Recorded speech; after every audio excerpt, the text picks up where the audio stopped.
In this guide, I'm going to show you how can you easily import your W-2 into TurboTax so you can file your taxes faster and with less effort. So first, open TurboTax and continue with your tax return.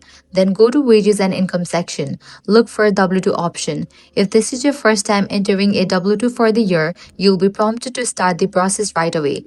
If you have already added one, you will have the option to edit it or add another W-2.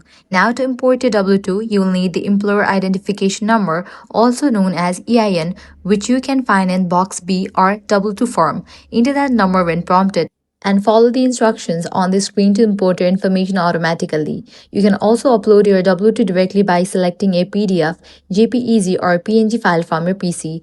Once uploaded, TurboTax will scan the document and automatically fill in your details for you, saving you a lot of time and reducing errors. If importing does not work, don't worry. You can still enter your W-2 manually or use the TurboTax mobile app to take a photo of your W-2 and let the system extract the information for you, and that's it. That's how easy it is to import your W-2 into TurboTax. If this guide was helpful, do not forget to like, share, and subscribe. Thanks for watching.